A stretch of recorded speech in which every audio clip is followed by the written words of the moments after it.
Άλλον αποκαλύψεων. Πρέπει να πω όμως ότι αυτή η συγγένεια ή αν θέλετε αυτή η στενή σχέση από ό,τι μας αφηγήσετε δεν σας ωφέλησε καθόλου. Όχι. Αυτό χάσατε όλα μεγάλο μέρος των περιουσιακών στοιχείων. Όχι μόνο.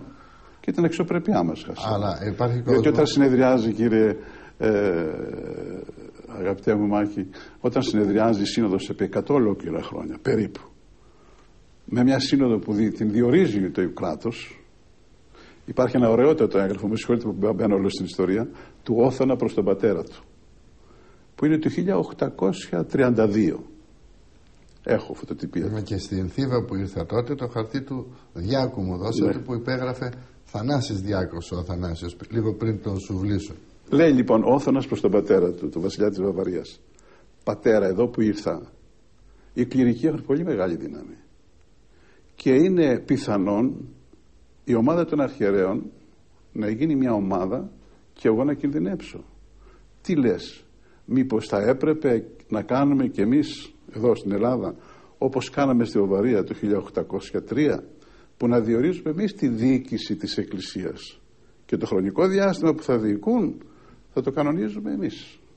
Και πήρε λοιπόν την εντολή και το πράσινο φως από τον πατέρα του και η σύνοδος διορίζεται από τον βασιλιά. Και όχι μόνο διορίζεται, αλλά έχει και βασιλικό επίτροπο μέσα στην σύνοδο που παρακολουθεί όσα λέγονται και αν τα πρακτικά των αποφάσεων δεν τα υπογράψει ο κυβερνητικός επίτροπος, είναι άκυρα και ανεφάρμοστα. Αυτό λοιπόν το καθεστώς. Ο βασιλεύς λοιπόν είχε επίτροπο και η δημοκρατία έχει τον δικό της επίτροπο. Τώρα δεν έχουμε, ευτυχώς. Τώρα όμως είστε ελεύθεροι. Δεν είμαστε ελεύθεροι ακόμα.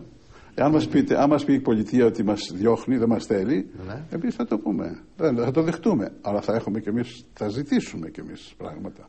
Με συγχωρείτε, εάν η Εκκλησία διαθέτει πλούτο, δεν είναι πτωχή. Να το κουβεντιάσουμε γι' αυτό. Η Εκκλησία της Ελλάδος δεν είναι πλούσια. Δεν έχει σχέση ούτε με το Βατικανό, το έχω πει επανειλημμένα, ούτε με τις μονές, ούτε με τα μοναστήρια, ούτε με το Άγιο Όρος. Καμία σχέση η Εκκλησία της Ελλάδας, σε σχέση με τα περιουσιακά του στοιχεία πάντοτε, έτσι. Και αυτό έχει ενδιαφέρον. Όντως δεν υπάρχει ο αμύθιτος πλούτος που περιγράφει. Ωστόσο όμως, σε σχέση με την πραγματικότητα που βιώνουν οι Έλληνες, δεν πάει να είναι πλούσια. Κύριε Τρενταφυλόπουλε, πρέπει να γίνουμε πιο ρεαλιστικοί πια σε αυτό το χώρο.